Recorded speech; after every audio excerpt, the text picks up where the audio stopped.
Autre actualité, l'avis positif du Conseil d'État sur l'inscription automatique de tous les natifs sur la liste électorale générale est à préalable pour l'inscription automatique ensuite sur la liste référendaire, mais il faut un accord politique, a dit Édouard Philippe. Cet accord, on y est presque. Alors d'abord, je rappelle que l'an dernier, on a trouvé un accord pour inscrire automatiquement, sans qu'ils aient à faire la démarche, près de 160 000 Calédoniens qui sont aujourd'hui inscrits sur la liste. Mais là, pour les natifs... Donc ça, c'est le fruit d'un accord politique qui a été trouvé l'an dernier. Aujourd'hui, il y a une dernière difficulté à régler, c'est celle des personnes qui n'ont jamais voté, qui ne se sont jamais inscrits sur aucune liste et donc pas sur la liste générale et qui, à ce titre, ne peuvent pas s'inscrire sur la liste référendaire. Donc nous disons... S'il faut trouver une procédure dérogatoire pour inscrire ces Calédoniens, faisons-le, mais faisons-le sans aucune distinction d'origine, d'ethnie ou de race. On connaît les arguments défendus par la plateforme, mais est-ce que justement l'accord avec les indépendantistes et cet accord politique souhaité par le Premier ministre est abouti ou pas ? Pas encore, mais on n'en est plus très loin. Nous discutons dans les groupes de travail autour du haut-commissaire donc de cette question. C'est l'un des enjeux du prochain comité des signataires. Mais les discussions pour l'instant se passent bien parce que tout le monde, me semble-t-il, a la volonté d'aboutir. Est-ce que ça veut dire que cette question doit être réglée au prochain comité des signataires qui doit se tenir le 2 et 3 novembre à Paris ? Oui, il est impératif que cette question soit réglée au plus tard au comité des signataires parce que pour pouvoir procéder à cette inscription d'office des natifs, il faut modifier la loi organique et qu'ensuite le calendrier de modification est tel qu'on n'aura plus le temps si on ne trouve pas d'accord au comité des signataires. Donc il faut absolument réussir. Alors Philippe Michel, vous avez découvert ce portrait. Derrière cette question posée par Brigitte Wahab se dessine finalement une autre question. Est-ce que la plateforme, l'alliance entre ces 4 groupes loyalistes s'était dessinée avant les élections législatives ? Ça fait un moment qu'on réfléchit à la nécessité de se rassembler face à l'échéance majeure de 2018. Ça fait un moment que les Calédoniens expriment clairement qu'ils attendent de leurs responsables qu'ils sachent se rassembler pour affronter cette échéance. Après, effectivement, les élections ont précipité, ont cristallisé les choses, mais ça fait un moment que ces discussions avaient lieu. Alors on sait qu'il y a eu par le passé plusieurs accords entre loyalistes. C'était le cas par exemple dans l'accord cadre en 2007, c'était le cas de l'entente républicaine, là on est en 2009, le contrat de gouvernance solidaire en 2014. À chaque fois ça dure quelques mois puis ça tombe. Aujourd'hui, qu'est-ce qui nous garantit que cette alliance va durer plus longtemps ? Alors il n'y a jamais rien de certain dans la vie. Mais ce qui est sûr, c'est qu'on a une échéance à affronter dans 18 mois. Et pour affronter cette échéance, il faut savoir se rassembler sur 3 objectifs au moins. Le premier, c'est de garantir la stabilité des institutions, parce qu'on ne pourra pas affronter 2018 si nos institutions partent à volo. Le deuxième, c'est de nourrir un dialogue approfondi avec les indépendantistes, parce que sinon 2018 se passera mal.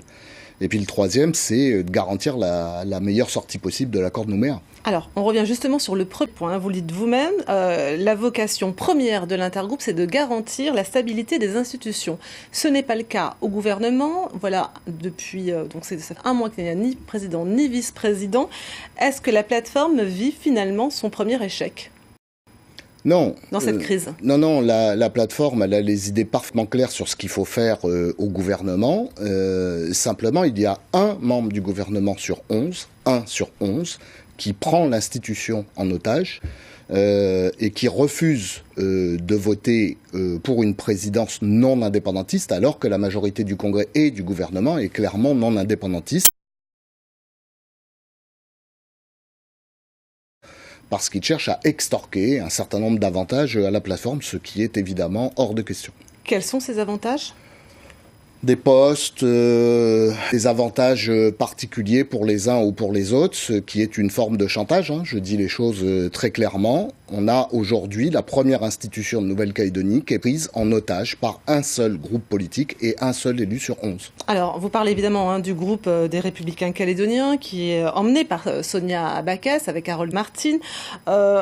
Leur position, c'est finalement, eux, de dénoncer le bilan économique de Philippe Germain. Ils demandent, plutôt qu'un Philippe Germain, un Bernard Deladrière du Rassemblement Les Républicains.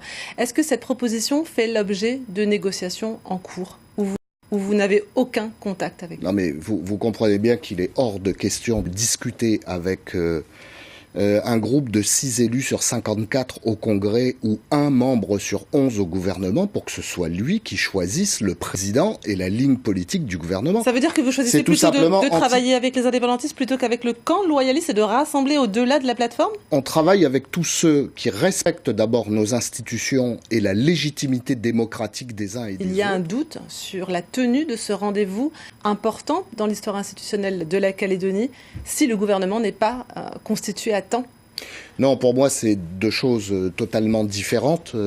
Si la crise institutionnelle ou le chantage d'un élu sur 11 perdure, ça ne doit pas empêcher la tenue de ce comité des signataires, qui est absolument décisif pour la préparation de la consultation référendaire de 2018. Ça veut dire les élus politiques calédoniens pourraient aller à Paris sans gouvernement constitué. Est-ce que ce n'est pas quand même un affichage compliqué à entendre, à recevoir pour Paris, pour Matignon, pour l'Élysée ? Je vous accorde que c'est pas souhaitable. C'est pas la meilleure façon de montrer la maturité des groupes politiques face aux échéances qui sont inscrites au calendrier. Et effectivement, il serait bien pour tout le monde que le gouvernement soit en place avant le prochain comité des signataires. Est-ce qu'il y a, entre guillemets, une deadline pour la constitution de ce gouvernement ? On sait que le budget de la Nouvelle-Calédonie doit être normalement voté en décembre. Ça veut dire novembre sur le bureau du gouvernement.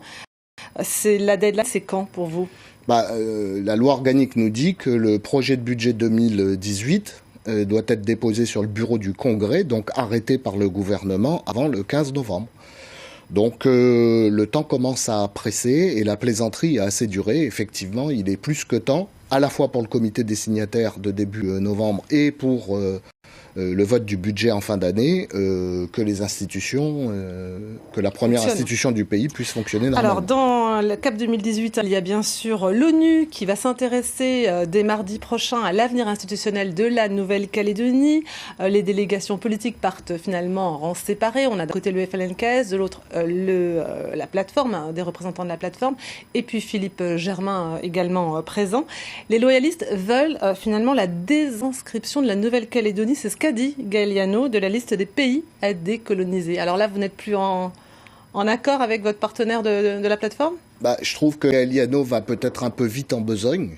Avant de désinscrire la Nouvelle-Calédonie de la liste des pays à décoloniser, il faut d'abord organiser la consultation, l'acte d'autodétermination, c'est-à-dire le référendum de 2018. Et il faut l'organiser de telle sorte, que son résultat soit accepté par tous, et deux, qu'il permette à tous de poursuivre le vivre ensemble. Voilà. Donc, commençons par atteindre cet objectif-là, et puis après, peut-être, on songera à l'action de la désinscription de la Nouvelle-Calédonie. Vous ne parlez pas d'une même voix, du coup, avec le partenaire de la plateforme sur cette question-là. Je dis juste que Gaël Yano, à mon avis, va un peu plus vite que la musique. On ne va pas à l'ONU pour s'exprimer contre les indépendantistes ou contre le projet de l'indépendance. On va à l'ONU pour exprimer notre volonté de poursuivre le vivre ensemble, de le poursuivre dans la paix et d'assumer nos responsabilités pour faire en sorte que cette consultation soit transparente et acceptée par tout le monde.